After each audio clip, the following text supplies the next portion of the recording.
My name's Ed Piskor, I'm Jim Rugg. and dude, we're just gonna take a look at a random issue of Tales from the Crypt. I've been reading this stuff lately, and really like this issue, so we'll get into that. But first, a little business. Yes, I have a Kickstarter up right now for Octobriana 1976, the world's first blacklight comic book. It stars the Russian underground superhero Octobriana, kind of thrust through the lens of the underground independent comics artist of the 1970s. And I'm serializing Red Room comics right now. It's my current splatterpunk gory horror comic that was sort of inspired me to reread these old Tales from the Crypts. And I'm serializing the stuff up on Patreon, patreon.com/edpiskor. $3 get you the archive, and I put new pages out every Tuesday. Here's just a little example of the the virtuosity that you'll find in the Red Room Patreon. But horror is something that's been on my mind with that comic, Jimmy, and I've just been going back every night reading a new issue of Tales from the Crypt or some EC comic, and I figured, like, why not just bust out an issue in total? We haven't really covered any Sounds of these great to me. In specific, man. So Love that Jack Davis cover, by the way, with the with the axe in mid-flight. yes, all the covers exquisite. Yes. Trivial tidbit on the HBO show, Mike Vosberg would draw a bunch of the Tales from the Crypt covers, man. Same lurid kind of concept, you know.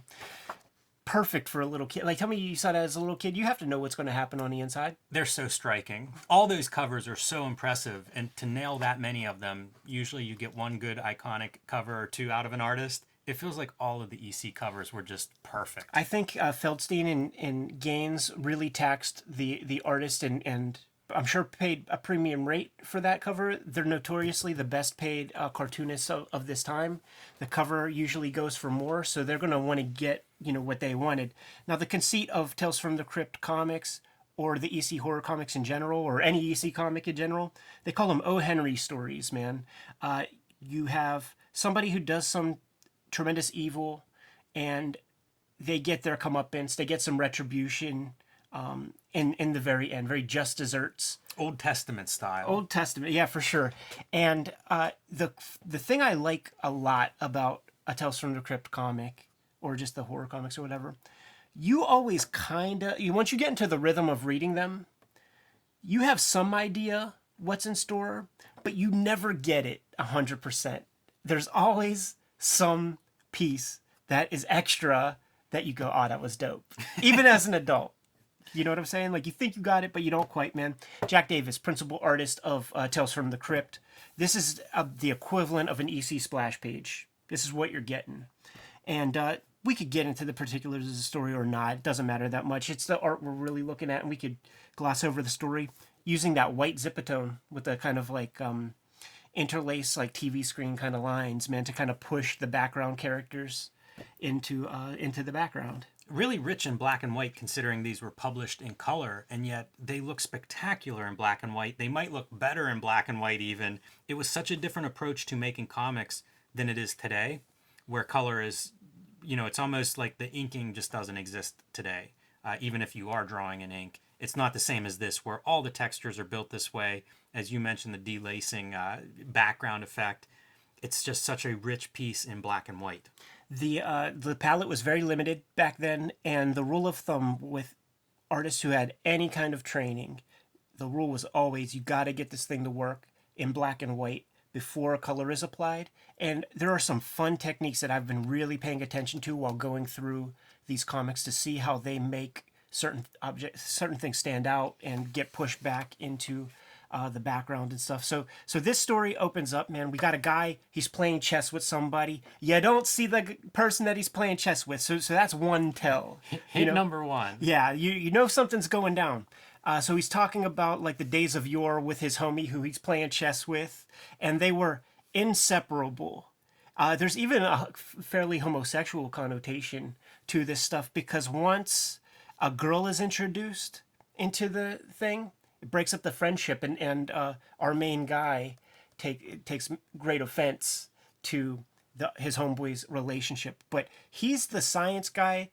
The friend is the electronics guy, or vice versa. And you could see they choose the same schools and everything. They come up with some crazy technology together to like read brainwave patterns on fish and inanimate objects and stuff like, vegetation. They could read what a flower is thinking or something. Really great that a small detail like this, it's not a fish, it's a squid. It's right. almost Jack Davis figuring out like what's better than a fish. I'm sure they could have put anything in that tank that Jack Davis felt like drawing, but it's testament to the EC guys that they figure that out. Make all these details the best they can be. And I think that's a good example of it. These pages, Jack Davis would receive these pages pre-lettered. All of this writing was on there, and now it's up to you to make this thing into a comic book.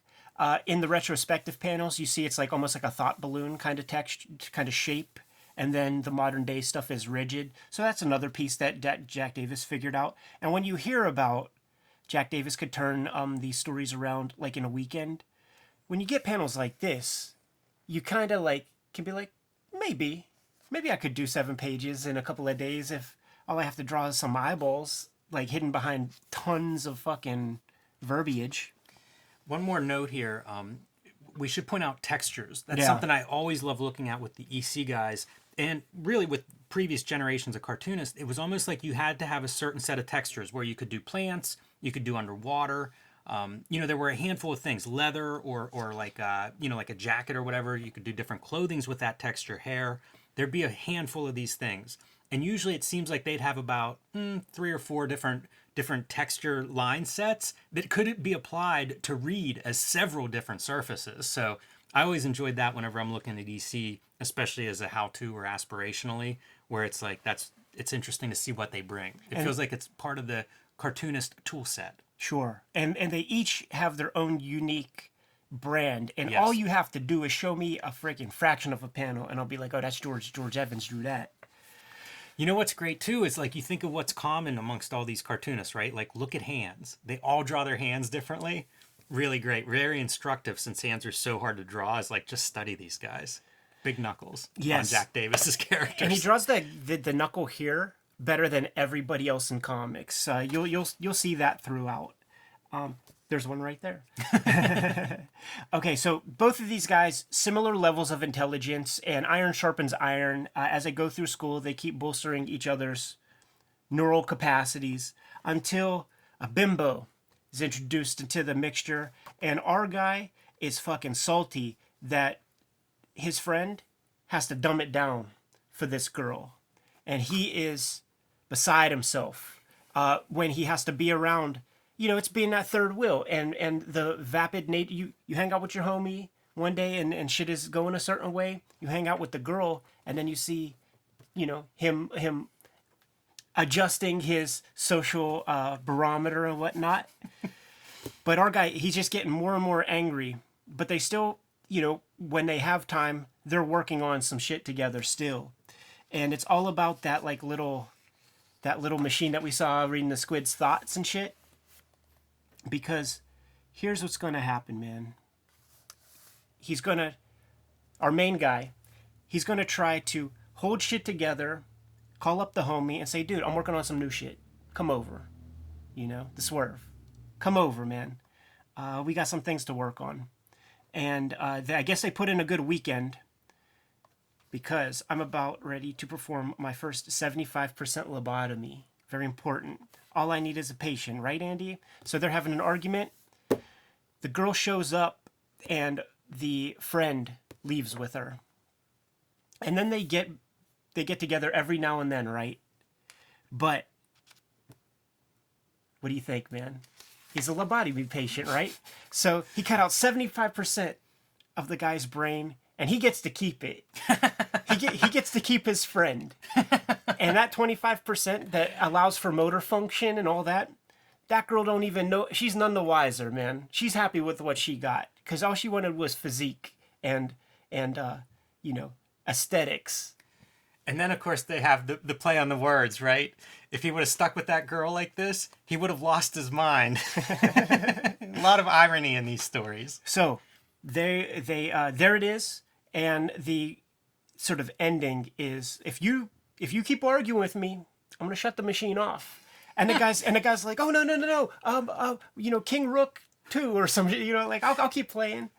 But like, look at the gimmick. It's like a little camera, some recording tape. Like that's pretty fun. That's hilarious. The recording tape's really funny because it's also like just a pulley. Yeah. Like it would double up in some machinery. What a twisted story though. Like, man, that's kind of a weird one. This is the end of the run. These are the last 6 issues of Tales from the Crypt, and they escalate. There's a great Bernie Krigstein one that's going to be in the next issue, not in this issue. That some Red Room shit. We're gonna have to come back to that one. Many of these may get a little bit of shine because I have no problem talking about this shit. Little George Evans, that's the next story, man. But it would be Johnny Craig would draw because he was principally known as the main artist for Vault of Horror, so he would draw the Vault Keeper. Got a guy insane asylum, and it's pretty gnarly too, man. So he's like in a dungeon, in an insane asylum. The foul odor of decay and rot and unremoved human excrements. Like there was never talk of feces in a Tales from the Crypt comic, but this is like the only one. Stuff I like, little rat bones, and like a femur. Yeah, still stuck in its ankle cuff. Yeah. Wow. And the bulwark, like all these things, like really, really work. A little sewage drain, like seeping out, like right there. Yeah, that is a dark panel. So, the thing about EC Comics is you can never get a great gauge on time, place, or anything. There's never like nice suburban home. It's always like gothic, weird shit, like where it's like stuff you saw in like Universal horror movies, because people will wear like regular ass shirts with buttons and stuff, but then you got these like dungeon, like these like where is that? You know what I'm saying? That ain't in Munhall. Yeah, this is such a staple of like a certain time period that I don't know if it really existed. Were there all these manors at the top of like windy hilled roads? You see those in like gothic paperback covers, or like and cartoons from the 50s, and like horror movies like the Universal monsters that you described, like very, very universal in all sorts of media at the time. Yeah. Show me one. There's even the great Neil Adams Batman cover where it's like Batman is super giant, kind of like a montage piece where he's up there. There's a house on the hill, and somebody's like running from the house on the hill or whatever. But here's the conceit of this tale. These two guys, like the main psychiatrist or whatever, and his bumbling boob assistant, they get government money to house and take care of a bunch of insane people. But in order to save money, they just put them in these dungeon catacombs because it saves on linens, saves on food, saves on electricity. Though what this is illustrating is the people down there, man, they're trusting us with their touched family members. We got to make sure we put some lights on at least. We got to put some lights on at least for a little bit of the night. That's a really good concept for a story too. Like when you hear about any of these hospitals where people were patients, or retirement homes, like it's such a nightmare for previous generations. Like it is the fodder for horror stories. Yes. That is a great panel though, to establish its relationship to the town. So and it's the other thing that's remarkable is they can really like drop you into this world very easily. Like everything you need to know. It's very clear, and you're off and running. When they head upstairs, they get a note. Oh fuck! Like we got an inspection coming up. Let's get all those bastards out of the dungeon. We got to clean this place up. We got to threaten them. You say a word, like we're fucking you up. We're gonna, put you in a dungeon forever. We're gonna kill you, whatever. There's one psycho dude, and it's the guy we saw on page 1 who keeps crying for his Linda. And it's just as they clean up, as they eat a little bit, as they wash their clothes, it's the same guy crying for Linda, Linda, Linda. More and more, it's escalating, right? Because now the government people are there taking a peek and are very happy with everything that they've seen.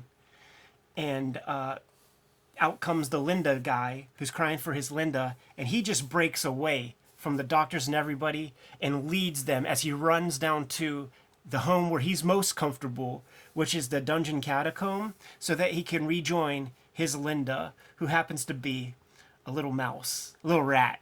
that It's he not takes that care of. little, but Yeah. that is so sad. Wow. That is a demented story. And then the inspector, you're lying, Omen. They've all lived here for years, not days. Strong attachments aren't made in days. And then this is the strong attachment. It's a good one. It is a very good. That's an impressive story. Few bad ones. If you held the gun to my head, I couldn't tell you what the bad one is. I love fucking all EC stories, man. Go to the next. Sure. Current attractions, man. Jack Kamen, the most pedestrian of all of the EC horror artists, could draw very pretty cheesecake stuff, very domestic scenes. What I always liked was his sense of texture, because he would get this kind of stuff in. His sense of drapery. I always marveled at just the folds in the clothes, and perfect people, beautiful faces. Yeah, I'll say that texture on her suit is really exceptional. It's really exceptional. Especially us talking about texture leading up to this. Is this the cover story though, Ed? This is right? the cover story. Yep. Okay. Yeah. Very cool. Yeah. This is a classic inking piece. You notice how much heavier the underline is to the top. Whenever I was trying to learn comics, that was one of the pieces of inking advice. Like that's how you establish the shadows. Typically, the under part, the underlines would be heavier. And Inking 101, you could call it. observing the art in this, and I passed by kind of a lot of examples, but there would be a lot of this framing of the main character with shadow. Now this can apply. Like this would be shadow from this tent piece. But very often, like in some of the Jack Davis stuff, he would just carve out some territory for our guy, to kind of make sure to make sure that we see him real clearly. Shit like this. Yeah, that's a spotlight. Yeah, exactly. And there will be like a lot of spotlights, like this kind of thing. The background is not just like lines. You gotta light that thing, and these guys are really, really good at that. Yeah, that's something that I noticed early on trying to make my own comics, was figuring that part out, how to create that depth through black and white, right? If it's black in the background, it's white in the foreground, and vice versa. And finding those examples is just invaluable. This girl, I think there's a lot of like old-timey shit that just doesn't work today, and I think she may be 14 or something, and there's this swarthy feller who throws the knives. He's got a wife, but there's an attraction there that they're sharing, and the dad, these are carny folk, Yes. and the dad isn't interested in it, man. He doesn't want his daughter fucking around with that guy. He's already married. Who needs the bullshit? But that married couple, because there's friction, and he's the guy who's throwing knives at her. So like, should he be getting so amped up and pissed off at her when he's also throwing knives at her? So That's an amazing image of the dartboard, essentially. Yeah. with the figure outlined from all the knife stabbing wounds into the wood. so the old guy's daughter is beside herself. She's in love with this Enrique fella. He's a slick performer. Yeah, real Clark Gable kind of aesthetic there. And he's beside himself about the whole thing. So he gets up like 3 a.m. and he heads over to their gimmick, right? So being a knife thrower, and I guess knives are made of ferrous metal, because he's got like an electromagnet that he's going to put, say, around the head area of the wife, who will be getting the knives thrown at her, so that these things are going to go straight to her jibs, and that guy's probably going to be put in prison for murdering somebody.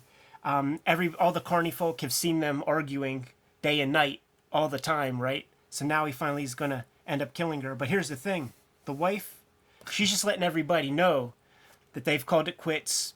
It's over. It's done. And the daughter is going to take her place on the chopping block. Man, that guy's face is real funny whenever he learns that. And probably this shows a little bit of the inadequacies of Kamen compared to some of the other artists, because it is very silly, his reaction in a moment that could be much more haunting in His- someone else's hands. His work, it's like Douglas Sirk melodrama artwork. It's very beautiful, like possibly a shortcoming is that beauty. One of the characteristics of these EC guys is the eccentricities of their style. Yeah. And if you draw really well, and he sure does, we've said this before with a lot of comics, it's not as interesting. You almost Right. want the stuff that's wrong and the stuff that's not perfect. Speaking of which, man, look at Ghastly Graham Ingalls' Old Witch interpretation right here. Like, he's drawn her 5, 6, 7 dozen times. Yeah. Never the same way twice. And this might be the most distorted version. Yeah, that's upsetting to look at. It really is. It's so twisted. Jump into the story? Yep. All right, man. So this is also, by the way, this is another one of those, like, I guess it's like a German town or something, but it's like this, like, Gothic Germany from Frankenstein movies or something, man. Guy has a recurring dream, nightmare, that he has to process request. He, a former soldier, has to process requests for, his military superior, and it all ends the same. He basically, he's got to fucking go behind enemy lines and butcher his enemies, man, with like a bayonet. Always wakes up from these nightmares and then has to like go on about his day. He works at a local butcher shop, man. And the butcher shop, because I guess maybe this is even going on a little after World War II or something out there in Germany, where there isn't a lot of money to spread around. And it's so kind of poor in this area that they can't even advertise that it's a meat shop. And because not only is it a meat shop, but it has stock. Like, it has regular stock, which if all the townspeople knew, this joint would get raided. It would get looted out of all of its loot. So people come in, buy some meat, and he always makes them the customers an offer, come up to the house, have some schnapps with us. You know that's not a good sign, man. You know that's never a good sign. And then we go through about 3 rounds of this, where our guy, he goes to sleep that night.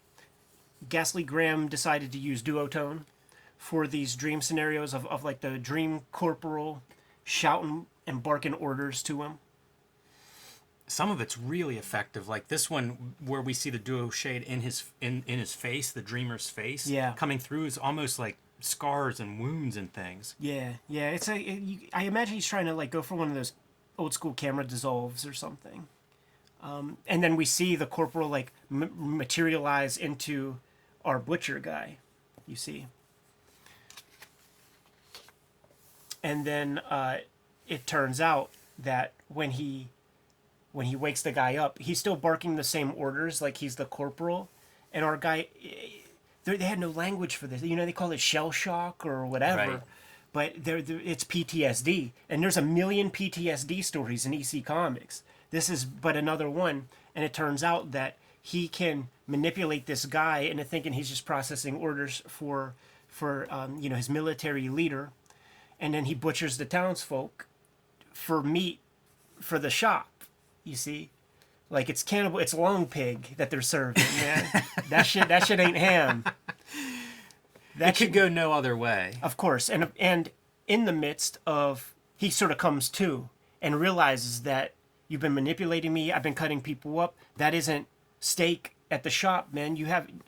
I'm killing people and chopping them up for you and butchering them. So of course it ends with him butchering the guy who incited him to do some butchering in the first place, and then the little German Kaiser-looking police come by and they utter the unforgettable EC words that can never be forgotten because they're in every issue at least 1 or 2 times. Good Lord, to which choke is the response. That's funny. I love these comics, Jim. Could never get enough of them. That's hilarious. Graham Ingalls' style, so different than Kamen's. Yeah. I was looking at Kamen's and admiring the figure work and the feathering, and it's so put together well. And the Graham Ingalls stuff, totally different. It feels much more, I don't know if alive's the right word, but sort of twisted, not healthy. I don't know the best way to describe this because obviously he's a sound figure artist too, but it has a quality of being twisted or distorted a little bit. It's very unnerving. Became a great painter afterwards, painted some beautiful old witch paintings, pretty much gave up comics because all of these guys, imagine you're just trying to eke out a living, drawing comics, and you click on the TV and you see comic books getting burned in big piles and stuff like that. You are the enemy. Dan Clowes in an old issue of Blab, famous alcoholics of comics. Graham Ingalls is one of the illustrations of the guys that Dan Clowes drew, so I don't imagine it was a very good ending. Yeah, it makes Graham. me think of Dark Side of the Ring if you just follow where all these guys go from this peak of EC Comics. Yeah. And some do okay, but most of them, like Jack Davis is who I think of as like, well, he had a long career as an illustrator, did all kinds of stuff. Right. But that success comes outside of comics, and you think of the guys that stay in it, like a Wally Wood. It's dark times ahead. That's true, man. And this is a dark comic. Kayfabers, do not think that this will be the last issue of Tales from the Crypt or some other EC stuff we're going to put under the microscope, because I kind of anticipate whatever I read getting under there and sort of dissecting a little bit. Yes, and especially since you teased us with a Bernie Krigstein story coming up that's like some connection to Red Room. We all need to see that play out. Yeah. I'm going to just blow the spot immediately. Classic story, takes a bath full of piranhas. Amazing. He's so great. Love all the architectural drawings, love the line weight, and I believe this might be in the Dan Clowes in the studio edition. And his is the most bizarre in terms of setting, because what is any of this? What is that bath? What is the textures on the You know what it is? shower liner? It's mid-century modern architecture. Like this would have been the stuff that would have been very contemporary in the 50s. Shows what I know. I love his line work, layout, textures, hatching, all of it. So It's all here, man. And my favorite distribution mechanism for EC Comics, the Russ Cochran hardcovers. You see them behind us in our Kayfabe weeklies. But we got to get out of here. We got a shoot interview to do, Jimmy. Yes. Give him some Kickstarter intel. pick up Octobriana 1976, the world's first blacklight comic book, on Kickstarter right now, featuring the Russian underground superhero Octobriana. And I'm sliding out those Red Room pages on my Patreon. A couple pages every week. Here's the splash page I just finished a day or two ago. That's patreon.com/edpiskor. You're going to be able to click both of those links in the description of this video directly below. Make sure you subscribe to the Cartoonist Kayfabe YouTube channel. You got to mitigate that kayfabe effect, man, because we talk about books and you guys buy them. And the people who buy them first are the people who are subscribed to the channel and get hip to the videos faster than you. So make sure you hit that bell. You can subscribe to the Cartoonist Kayfabe e-newsletter at the link below this video to keep up with absolutely everything that we have going on. You can find Cartoonist Kayfabe merchandise and t-shirts at the links below this video. Jimmy, I got to come up with a couple ways to try to outgore Ghastly Graham Ingalls, man. Give him those marching orders. Read more comics.